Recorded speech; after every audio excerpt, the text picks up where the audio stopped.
आजच्या या व्हिडिओमध्ये आपल्या सर्वांचं सहर्ष स्वागत आहे। आजच्या या व्हिडिओमध्ये आपण बीटरूटचे लाडू कसे तयार करायचे ते पाहूयात। बघा, हे वरची साईड आणि खालची साईड आहे ती थोडीशी कट करून घ्यायची आहे। त्यानंतर त्याची साल काढून घ्यायची आहे। बीटरूटचे खूप फायदे आहेत। बीटरूटने रक्त वाढते। लहान मुलांसाठी, वयोवृद्ध माणसांसाठी किंवा ज्यांच्या शरीरात रक्ताची कमतरता आहे या माणसाने तर बीटरूट अवश्य खावे। बघा, असेच खावं म्हटलं तर खाल्ले जात नाहीत। लाडू खाल्ले गेले तर ते मुलं सगळेच आवडीने खातात। बघा, साल काढून झाल्यानंतर ते बीटरूट आहेत ते खिसून घ्यायचे आहेत। बघा, चला आपण खिसून घेऊयात। बीटरूट खिसून झाल्यानंतर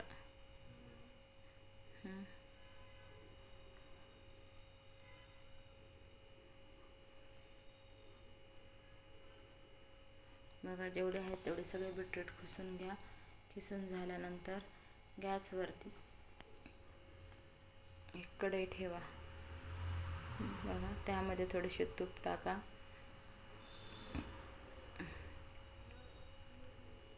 जे आपण खिसलेले बीटरूट आहे ते तुपामध्ये टाका।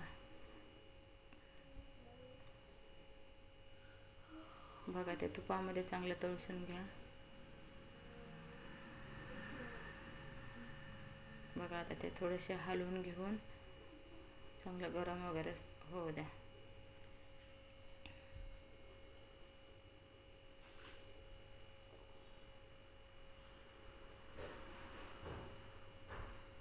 त्यामध्ये थोडीशी साखर, तुम्हाला हवे असल्यास गोड जास्त हवे असेल तर तुमच्या अंदाजानुसार कमी जास्त साखर तुम्ही करू शकतात। चवीपुरती विलायची पूड टाका। तुम्हाला आवडत नसेल तर नाही टाकलं तरी चालेल। बघा, हे सगळे मिश्रण एकजीव करून घ्या।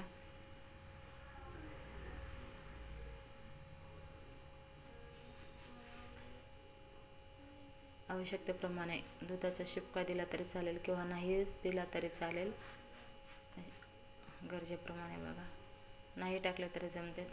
हे लाडू चांगले 4-5 दिवस तरी टिकतात।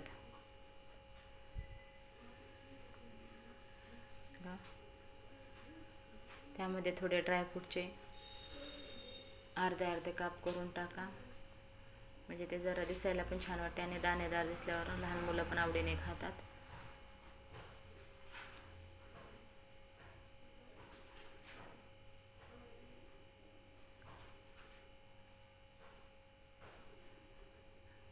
ते व्हाईट जरा दाणेदार व्यवस्थित दिसते, ते मुलं आवडीने खातात। आणि दाताखाली जर आल्यानंतर जरा ते टचटच करते, ते छान लागतात आणखीनच।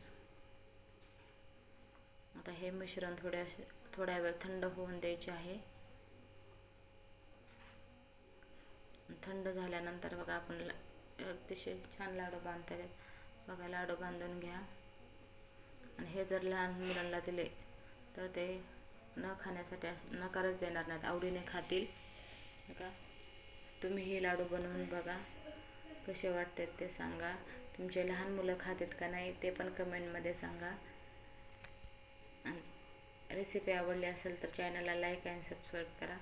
असेच नवीन व्हिडिओ पाहण्यासाठी चॅनलला लाईक आणि सबस्क्राईब करायला विसरू नका। धन्यवाद।